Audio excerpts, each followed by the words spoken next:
मित्रों नमस्कार, मैं हूं विमल और स्वागत करता हूं आपका अपने YouTube चैनल पे जिसका नाम है वैदिक प्राकृतिक जीवन। कर्क राशि का क्या होगा भविष्यफल, उसके बारे में आज हम चर्चा करने वाले हैं।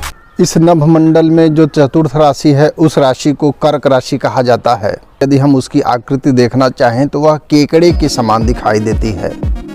वर्तमान समय में इस पूरे संसार में लगभग 8 अरब जनसंख्या है हम मानवों की। इस 8 अरब जनसंख्या में यदि हम 12 राशियों को समान विभाजित कर दें तो एक राशि के खाते में 65 करोड़ विशाल मानवों का समूह आता है। इस विशालता को ध्यान में रखते हुए अपने ऊपर इस राशि विशेष के बताए गए भविष्य फलों को विवेचन करना है। हालांकि सारे मनुष्य अलग अलग हैं, सबका भाग्य अलग अलग है, सबका कर्म अलग अलग है। देश काल परंपरा के अनुसार नाना प्रकार के स्थानों से वह संबंध रखते हैं। तो ऐसा नहीं है कि ये जो आपको बताया जा रहा है राशिफल यह 66 करोड़ मानवों के उस समुदाय पर एकदम सटीक बैठेगा। कर्क राशि के बारे में बताना चाहते हैं। कर्क राशि का अधिपति होता है चंद्रमा। अपनी जन्म पत्रिका में यदि आप ध्यान से देखेंगे तो जहाँ पे 4 लिखा रहता है वहाँ पे चंद्रमा बैठा होता है। जिस स्थान पे चंद्रमा बैठा होता है वहीं हमारी राशि मानी जाती है। कैसा रहेगा विक्रम संवत 2078 कर्क राशि के जातकों के लिए, चलिए शुरू करते हैं। कर्क राशि वाले जातकों के लिए यह वर्ष सामान्य शुभदायक रहेगा। मित्रों के कई प्रकार हैं, संपत्तियों के कई प्रकार हैं, सुख भी कई प्रकार का होता है। तो आप अपने सहयोगियों के साथ कार्य करके उन्हें अपने पक्ष में ले करके अपने अभिष्ट को सिद्ध कर सकते हैं। कहने का अर्थ यह है कि आप अपने मित्रों की सहायता से कुछ धन संपदा इकट्ठा करने में कामयाब रहेंगे। आपके जितने भी रुके हुए कार्य हैं सब धीरे धीरे संपन्न होने लगेंगे। आपके परिवार में जो वृद्ध हैं, जो माता पिता हैं, उनके स्वास्थ्य को लेकर के तनाव बना रहेगा।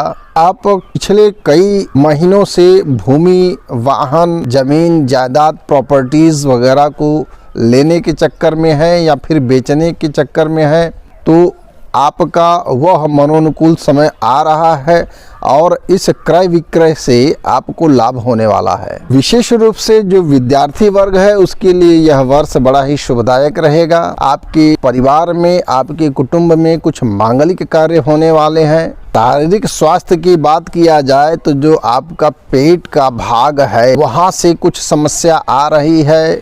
आपका जो कटि प्रदेश है, जो कमर के आसपास का क्षेत्र है, हो सकता है कि हड्डियों में किसी प्रकार की समस्या हो जाए, आसपास की जो नसें हैं उसमें कुछ समस्या हो जाए। अन्यथा की स्थिति में आपके पेट के भीतर तमाम प्रकार की समस्याएं हो सकती हैं। आप अपने पेट को स्वस्थ रखने का प्रयास करिए, एक स्वस्थ दिनचर्या का पालन करिए और नित्य व्यायाम करिए। योग साधना के माध्यम से मानसिक स्वास्थ्य को भी मजबूत करने का प्रयास करिए। आपको अपने मन स्थिति के ऊपर कार्य करना है और उसके आधार पर आपके शारीरिक स्वास्थ्य और मानसिक स्वास्थ्य के आधार पे आपके भविष्य की जो योजनाएं हैं निर्धारित करेगा कि वह कितना जल्दी फलीभूत होंगी। और नीति यह कहती है कि आप जिस स्थान पे कार्य करते हैं अगर वहां पर आपसे कोई उच्च पदस्थ व्यक्ति है तो उसके साथ अपना तालमेल बैठा के चलिए, अपनी व्यवस्था को मिला के चलिए और एक संबंध बनाने का प्रयास करिए अपने से उच्च पदों पर स्थापित लोगों के साथ। इस वर्ष आप किसी धार्मिक स्थान की यात्रा कर सकते हैं, किसी पर्यटन स्थल की यात्रा कर सकते हैं। बड़ा ही रोमांच भरा यह वर्ष है। अपने दाम्पत्य जीवन में सुधार लाने का प्रयास करिए। नौकरी से, व्यापार से आपको लाभ होने वाला है, आपकी उन्नति होने वाली है, आपका प्रमोशन होने वाला है। अदालत के कार्यों में धन का अपव्यय होगा। कई स्थान पर आपके विचारों का विरोध किया जाएगा, आपका विरोध किया जाएगा। आपको सलाह देते हैं, चूँकि आपका पेट अंदर से बड़ा ही पीड़ित होने वाला है, वहाँ से आपको समस्या आने वाली है, तो उसके लिए आप जान लीजिए ताम्र मिश्रित जल का उपभोग करिए। तांबे के पात्र में जल डालिए और 4-6 घंटे के पश्चात उस जल को पूरा पी जाइए। यही क्रम आपका चलेगा। पूरे वर्ष भर के भीतर आपको केवल और केवल 3 माह तक यह कार्य करना है, उससे ज़्यादा नहीं करना है। शिव के शरण में जाने की आवश्यकता है। आप शिव के किसी मंत्र का जप करिए अथवा की स्थिति में ओम नमो भगवते वासुदेवाय, ओम नमो नारायणाय, इस मंत्र के शरण में आप जाइए, इस मंत्र का आप जप करिए। अथवा ओम नमः शिवाय, इस मंत्र का आप जप करिए। आपको निश्चित रूप से लाभ मिलने वाला है। इस पूरे वर्ष को अपने अनुकूल बनाने के लिए आपको अनुकूल ऋतु के आने पर, जब प्रकृति अनुकूल हो, उस समय आप एक पीपल का वृक्ष अपने हाथ से इस वर्ष रोपित कर दीजिए। किसी ऐसे स्थान पर लगाइए जहां यह संभावना हो कि वह वृक्ष पकड़ ले और कई वर्षों तक उसी स्थिति में बना रहे, अन्यथा की स्थिति में आपको लाभ नहीं मिलने वाला है।